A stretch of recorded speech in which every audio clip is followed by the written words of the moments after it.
Nothing that we do should be irrelevant. So while you're doing it, you also have to think into the future.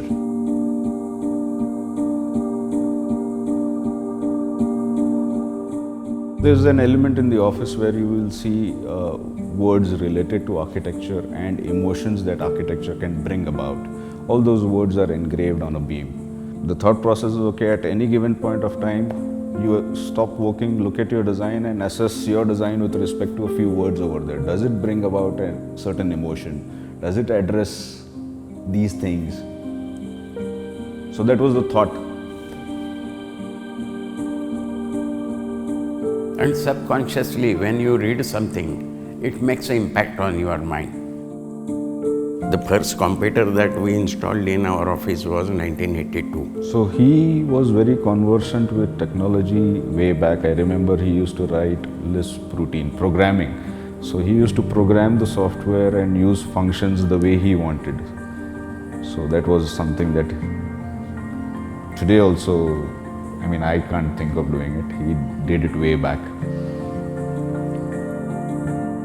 Every individual is different. But since we work together for more than 15 years, there is some convergence. Since I am trained into a period where every square foot had a cost, and that cost was important. So circulation, utility of the space, not wasting the space, were the criteria. And he also worked with me for 15 years. So some of the values have already are with him. So functionality is important. We don't compromise on functionality. That is a common thread. Nothing at the cost of function. Buildings and projects have to work and function well, have to stay relevant for a long time.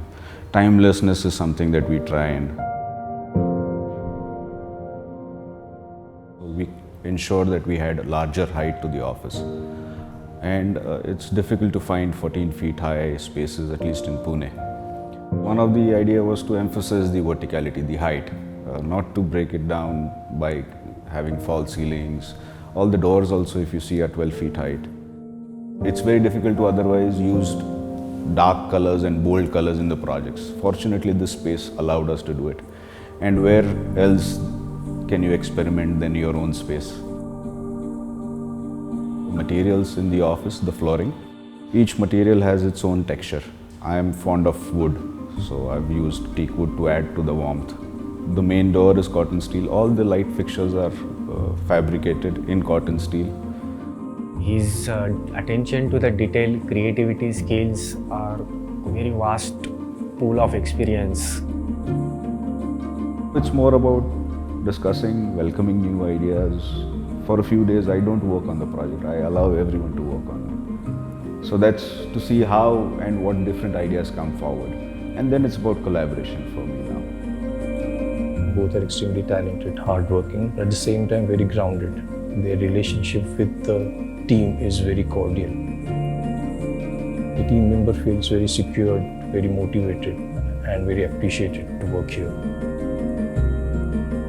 Bold designs, when I started practicing, there were no great many buildings in our country. As the time went on, and then I started realizing that the buildings cannot overpower the humans. So there was a period I started getting influenced by Richard Neutra's works. Even today, to my students, my office staff, I take out a volume and tell him, this, look how the exterior has come into the house. If I didn't do up this office the way I liked it, I have no right to tell anyone that you should do it this way.